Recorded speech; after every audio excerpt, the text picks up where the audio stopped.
노원에서 생산된 책을 통하여 노원의 마을 이야기를 담아가는 노원의 책, 도서관 생태마을에 삽니다. 사람 중심의 노원 도서관 이야기. 진행을 맡은 나원 미디어 대표 고준입니다.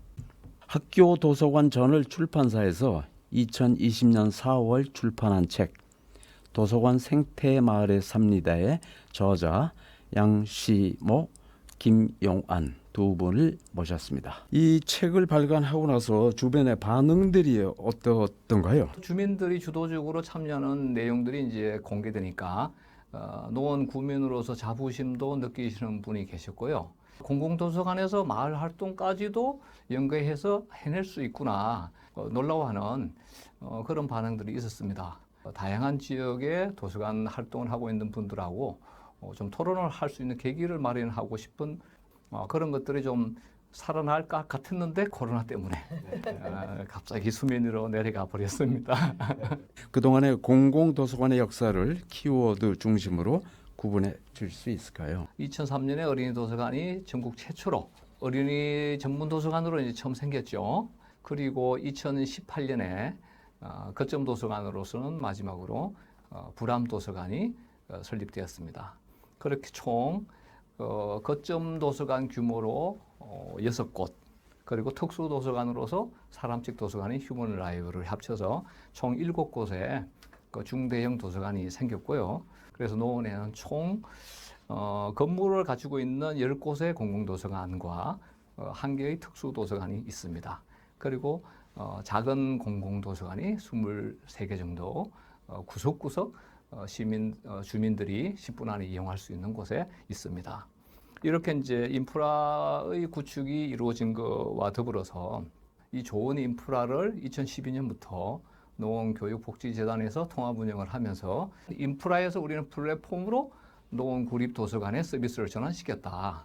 이 플랫폼의 특징은 인프라와 달리 이용자가 수동적으로 참여하는 것이 아니라 이용자가 스스로 자신의 콘텐츠를 다른 사람과 나누는 능동적이고 쌍방향 서비스가 바로 플랫폼형 서비스입니다. 실질 문맹률은 어떤 의미이며 왜 높은지. 이제 문맹률이라는 것은 글자를 못 읽는 경우고요. 실질 문맹률이라는 것은 그 글자는 읽는데 해독이 안 되는 거예요. 그래서 책 내용을 전혀 이해를 못해요. 읽긴 읽는데. 근데 이제 저희 나라 같은 경우 워낙 이제 독서를 안 하다 보니까 이게 글자는 읽을 줄 아는데 내용을 이해를 못하는 경우가 너무 많은 거예요. 그래서 아이들이 수업을 실제로 하는데 선생님은 옆에서 열심히 설명해도 도대체 저분이 무슨 말을 하는지 그냥 외계어처럼 들리는 거죠. 문맹률보다 우리 실질 문맹률이 얼마나 되느냐, 또 그런 아이들이 도대체 누구냐 그런 것들을 알아내고 찾아내서 교육시키는 게 좀 중요한 것 같아요. 이 질문이 이제 가장 중요한 것 같은데요. 책에서는 도서관의 중심이 책이 아니라 사람이라고 강조되어 있습니다. 왜 도서관의 중심이 책이 아니라 사람이라고 보시는지요? 그동안에 공급자 중심으로 도서관이 운영되었다. 공급자 중심으로 도서관을 바라볼 때 통상 도서관의 3요소를 책, 건물, 그리고 사서 이렇게 얘기합니다. 제가 이용자 중심의 도서관 3요소를 규정하는 것은 첫 번째는 이용자입니다. 주민이죠. 두 번째가 책과 건물을 묶어서 시스템이라고 표현합니다. 세 번째가 종사자입니다. 도서관을 분류할 때도 공공도서관, 학교도서관, 병원도서관, 병영도서관 수십 년 전에 이미 이용자별로 도서관을 분류했음에도 불구하고 이용자를 3요소의 제일 가운데 놓지 않았던 것이 그동안의 도서관 자체를 공급자 중심으로 바라본 건 아니냐. 휴먼 북, 휴먼 라이브러리, 책 읽는 어머니 학교, 북 스타트 리딩 인, 책 날개 문해교육, 독서 동아리 사회적 독서, 작은 도서관, 복합 문화공간, 도서관 카페, 마을 여행, 생생 충전소, 빛 그림자, 힐링 시 낭송회, 책 마실 광장. 이 책에는 노원구 공공도서관에서 펼쳐지는 다양한 프로그램들이 소개되어 있습니다. 노원구가 가장 내세우고 잘한다고 생각하는 프로그램을 소개해 주시기 바랍니다. 노원 지역에만 특징적으로 있는 것이 첫 번째 상설 휴먼 라이브러리입니다. 그런데 전담 사설을 두고 운영하는 곳은 아직도 노원밖에 없다는 게 안타깝습니다. 그리고 마을 리딩인 사업은 도서관 서비스가 도서관 건물 안에 국한되면 안 된다. 한 지역의 공공도서관은 도서관에 찾아오는 사람만을 위한 것이 아니라 한 지자체 전체의 주민을 위해서 지식문화 서비스를 하는 곳이다. 고로 건물 밖에까지 자기 활동을 해야 된다고 생각합니다. 주민을 찾아다니면서 도서관 밖에서 독서 문화 진흥을 하고 그 다음에 정보 격차 해소를 할 수 있게 책 읽기 능력을 향상시켜주고 하는 것이 바로 마을 리딩인입니다. 다른 지역에는 없습니다. 이런 마을 리딩인처럼 독서를 토대로 하는 사회공헌 활동을 할 수 있게 해주는 프로그램이 책 읽는 어머니 학교입니다. 이 책 읽는 어머니 학교를 통해서 독서의 사회적 의미를 이제 깨닫고 왜 책은 혼자 읽는 것이 아니라 주민들과 함께 읽어야 되는가? 독서 지식이라는 것이 어떤 식으로 지혜로운 삶으로 성화되는가? 그런 것들을 이제 책 읽는 어머니 학교 10강을 통해서 배우면서 깨닫게 됩니다. 깨닫고 나서는 독서의 혜택을 못 누리고 있는 분들을 위해서 본인들이 이제 주민 독서 활동가로서 활동을 하게 되죠. 다른 지역에는 이렇게 꾸준히 하는 아카데미가 없습니다. 그리고 북스타트 공동육아 동아리 활동인데요. 저희 노는 일반 북스타트하고 다른 것이 책만 나눠주는 것이 아니라 북스타트 공동육아 학교를 한 4회 정도 진행을 합니다. 엄마들이 같이 책을 가지고 읽어주면서 놀아주는 것이죠. 책을 장난감처럼 친숙하게 해주는 프로그램입니다. 이렇게 공동육아 학교를 하고 나면은 엄마들이 이 공동육아 동아리를 만들므로 해서 육아 활동도 훨씬 쉬워지고 동네 친구들도 사귀게 되고 그러면서 아이들이 책과 친숙해지기 때문에 책을 도서관을 자주 쉽게 방문하는 그런 습관이 들어집니다. 노원구 구립도서관은 마을에 있는 시민들이 민주적인 의식과 인권의식을 가지고 민주시민으로 성장할 수 있도록 시민적 향상 과정이라는 그 교육과정을 개설하여 진행하고 있습니다. 이렇게 도서관이 거점이 되어요. 노원구 전체가 마을 공동체, 마을 민주주의가 활성화될 수 있는 그 지적 기반을 제공하는 곳으로 역할을 하고 있습니다. 돌발 질문입니다만 도서관이 꼭 조용해야만 되는 건가요? 유럽은 이미 도서관이 원래 공공도서관이 생길 때는 시민혁명 전후로 해서 토론의 장으로서 시작됐습니다. 한국은 그 일제시대를 거치면서 6, 70년대 개발독재 시대에 이제 수험 공부를 하는 곳, 쉽게 얘기해서 그냥 독서실 개념으로 시작을 했고요. 장소가 많지 않다 보니까 폐가식으로 오랫동안 운영을 해왔습니다. 그러다 보니까 도서관에 대한 개념이 독서실 이렇게 됐던 거죠.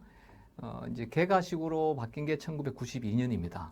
그때 이후로 한국도 조금씩 그 선진국 유럽의 공공도서관의 모습을 이제 닮아오고 있습니다. 도서관을 남보다 더 활용하는 사람들을 우리는 흔히 독서 활동가라고 이제 부를 수도 있겠죠. 독서 활동가가 되는 길, 그 방법을 안내해 주시기 바랍니다. 일단 도서관에 오시면은 일단 어머니 학교가 출발점이라고 볼 수 있을 것 같아요. 이제 한 발을 내딛게 됩니다. 그러면 이제 강력한 마력에 의해서 저절로 도서관에 먼저 오세요. 그리고 어머니 학교를 들으시기 바랍니다. 도서관을 통하여 어떤 독서 활동가로 성장한 대표적인 주민 말씀해 주실 수 있습니까? 이경순 활동가님이 처음에 어머니 학교를 들었는데 거기서 이 강사분이 동화책을 딱 읽어주는 거예요. 그런데 이분이 거기서 너무 감동을 받은 거예요. 그 다음부터 동화책이 너무 좋아하신 거예요. 그래서 이분은 직장도 때려치우시고 네, 그 다음부터 이제 열심히 책을 읽어주는 활동을 리딩인 활동도 하시고 그 다음에 독서 동아리도 만드시고 그래서 이제 초등학교 때부터 독서 동아리를 만들어서 중학교 독서 동아리까지 끌고 간 유일한 분일 거예요 아마. 책을 항상 들고 다녀요. 그러다가 놀이터 같은데 애들이 모여 있으면 얘들아 일로 와 내가 책 읽어줄게 그러면서 막 책을 읽어주는 거예요. 네, 그런 활동가분이 기억에 많이 남아요. 네. 한국 민주화 역사에서 대학가의 독서 동아리, 즉 그런 학회들, 그런 모임들이 큰 역할을 했습니다. 독서 동아리가 마을의 변화에 어떤 역할을 하고 있는지, 또 앞으로 어떤 역할을 해줄 것이라고 기대하고 있는지 궁금합니다. 독서 동아리가 노원에 굉장히 많거든요. 많고 그리고 굉장히 활발하게 지금 운영되고 있고 그런데 이제 독서 동아리를 하게 되면 나의 또 벽이 깨지기도 하고 또 다른 사람의 이야기를 흡수하기도 하고 하면서 내가 이제 인식의 지평이 좀 넓어지고 유연해지면서 그 사람 자체도 이제 발전하는 거죠. 그 사람들이. 그래서 야, 그럼 우리 좀 마을에서 뭔가 좀 해보자 이런 작당을 하게 되더라고요. 보니까. 그래서 모임 자체에 멈추지 않고 분명히 더 넓은 세계로 마을로 이렇게 나갈 수 있는 것 같고 그런 사례들이 예, 실제로 있습니다. 네. 시식문화 활동가들이 마을로 진입하면 왜 마을 민주주의가 성장할 것이라고 제가 확신을 가지고 있는가. 새마을 분녀분들이 상당히 헌신적입니다. 옛날에는 주민을 위한 그런 봉사보다는 관의 그 연락책 스타일로 했다면은 지금 중앙 방침이 이제 바뀌니까 봉사, 그 다음에 이제 복지 이쪽으로 활동을 열심히 합니다. 그런데 왜 이렇게 주도적이지 않고 관에서 위에서 내려오는 데에 헌신적으로만 봉사하는가? 바로 이제 지식 기반이 약하기 때문에 그렇죠. 스스로 판단하고 무엇이 민주사회로 나아가는 방향인가를 그분들한테 누구도 얘기해 주지 않았어요. 그 마을에서 민주주의를 우리가 주권자로서 어떻게 마을의 민주주의를 이끌어 갈 것인가의 내용을 제공할 필요가 있죠. 그 내용을 저희가 그분들, 기존 분들을 모아서 강의를 할 수도 있지만 새로운 사람들이 들어가서 같이 부대끼면서 그 변화를 이렇게 내야 된다고 생각이 듭니다. 이 독서 동아리 출신들이 민주적 실천을 도서관에서 사회공헌 활동을 통해서 경험하고 마을로 지속적으로 들어가는 게 필요하다고 생각합니다. 공공도서관을 바로 세우고 또 그 활용도를 높이는 것이 도서관 경영이자 도서관 운동일 것입니다. 도서관 운동의 발전을 위해서 가장 중요하고 가장 필요한 것이 무엇일까요? 첫 번째는 이제는 도서관은 공공기관이 아니라 주민을 위한 공공 서비스 공간이다. 이 도서관이 대중지성 시대를 열어가는 거점이 되도록 그것을 이용하는 주민들이 그렇게 만들어 가야 된다는 생각이 들고요. 두 번째는 도서관 종사자들의 사고 전환이 필요합니다. 그 도서관이 주민이 주도하는 플랫폼으로 이제는 작용해야 된다. 인프라로 생각하지 말고 이제 능동적인 주민이 뭔가 와서 작당하는 플랫폼으로 도서관을 전환해서 거기에 맞는 그 운영 노하우를 확보하고 다양한 지원을 할 수 있는 체계를 갖춰야 된다. 이런 생각이 듭니다. 누구나 올 수 있게 자유롭게 이야기할 수 있는 도서관? 그런 도서관으로서의 개념이 좀 바뀌어야 될 것 같고요. 두 번째는 저는 좀 공간의 문제를 얘기하고 싶은데 쉽게 그냥 옆에 카페 가듯이 쉽게 갈 수 있는 곳 그리고 사실은 카페보다 훨씬 더 커피값이 싸요. 그래서 저도 도서관에 카페를 사실은 갑니다.